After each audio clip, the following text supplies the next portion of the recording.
Hello. I drove the distance of one gas tank to talk about how Jesus is the gate.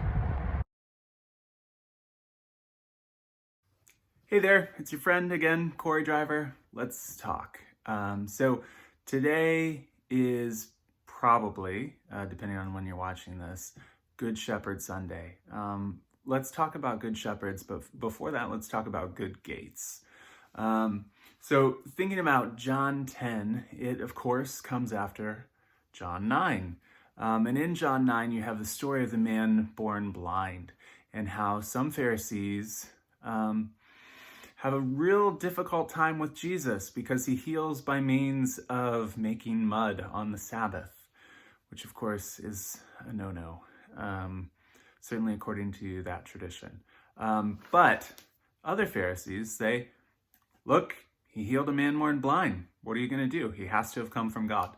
And so the Pharisees are split, and Jesus knows they're split, and so tells them another tale. And he says, look, it's like sheep in a pen.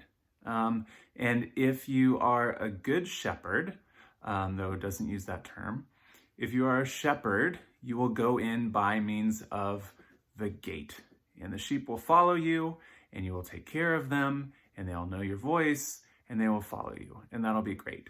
Anybody who doesn't come in by the gate is a thief or a robber. It has no business being with sheep. And then Jesus says, I'm the good shepherd. No, he doesn't. It says that later. He says, I am the gate.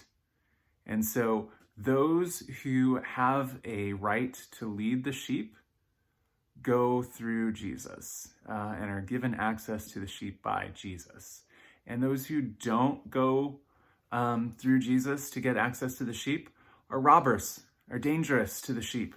And so Jesus is saying, look, it's all well and good that we have various leaders, but make sure you're going with the authority and approaching through the Son of Man, the Son of God, the Messiah, Jesus.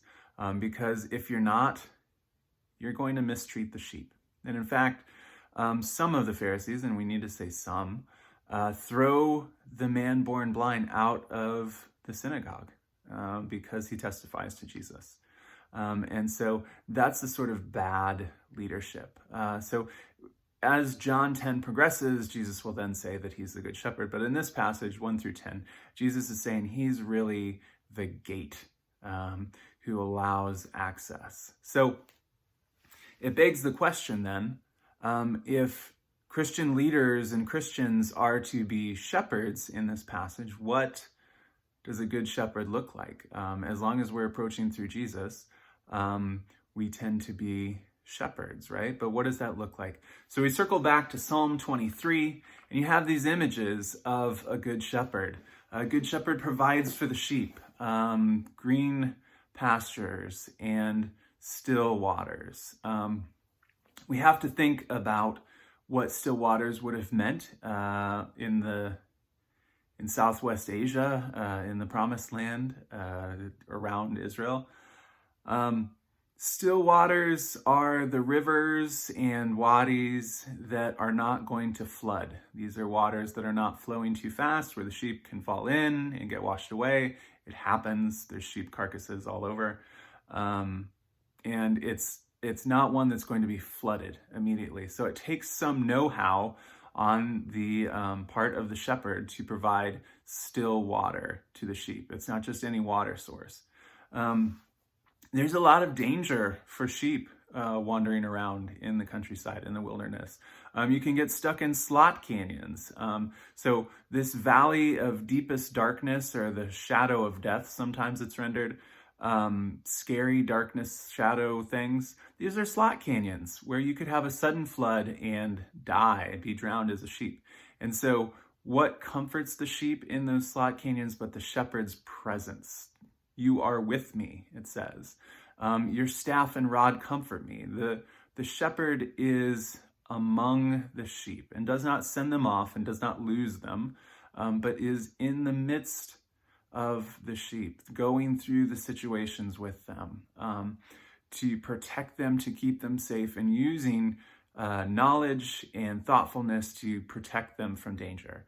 That's a good shepherd, and that's a good description of a Christian leader, I have to say. To not ignore the flock entrusted to her or him, but to be with them in everything they're going through, to protect them, to use knowledge and foresight and wisdom to say, that doesn't look like a good situation for you. You're going to get in trouble that way. So thinking about what a good shepherd might be once Jesus gives access to the sheep of the pasture. And then I want to just think a little bit more about Acts 2. We start with verse 42, one of my favorites. We focused on that last week a little bit. But what does the Christian community do? And particularly, what are the leaders doing? Well, they're teaching, they're engaging in fellowship, they're breaking bread, and they're praying together. And they're doing all these things, and they're doing signs and wonders. And I have to think, shepherds of the Jesus movement in the early church, they're doing all these signs and wonders. And is there any sign more incredible than everybody having everything in common? To share everything, to sell stuff as you need more capital, as you need more charity, as you need more money to hand out. Somebody sells stuff. I don't need this. Let me sell it so I can distribute this among people who need it. And so these folks just get together and they pray together all the time. And then they eat together as households, or in households, kat oikon in the Greek.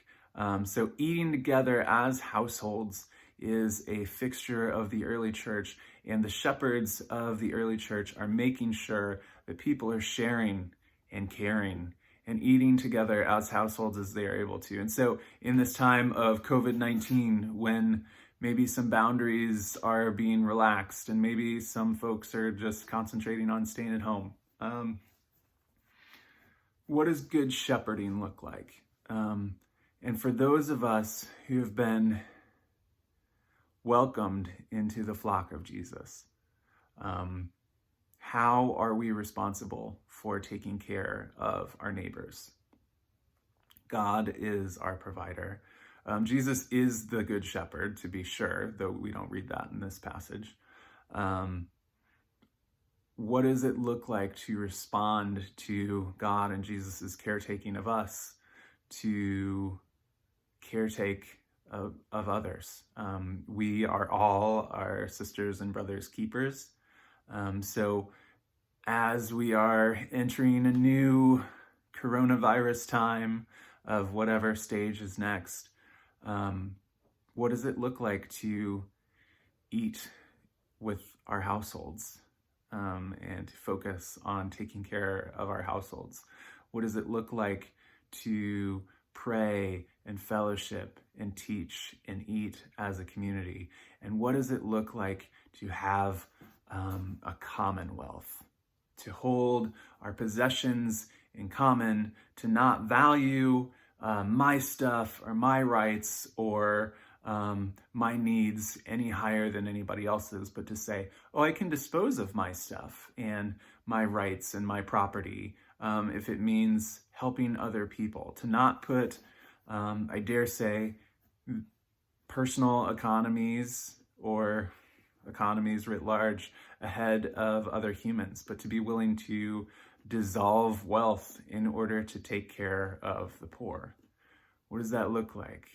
Well, I think we have some images today. In fact, that might be a little more pointed than I meant it to be.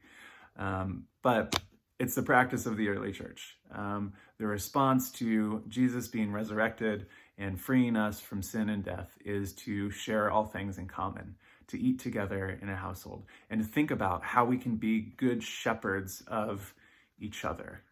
So that's the thing I'd like to leave you with this week, is to think about, if Jesus is the gate and gives us access to other sheep, how are we going to take care of those other sheep? And how do we want to be taken care of by our shepherds?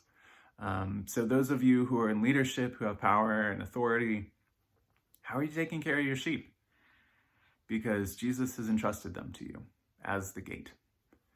And for those of us common folk, how can we take care of each other And what might foregoing our rights or selling our property look like to take care of the poor and the needy? Food for thought.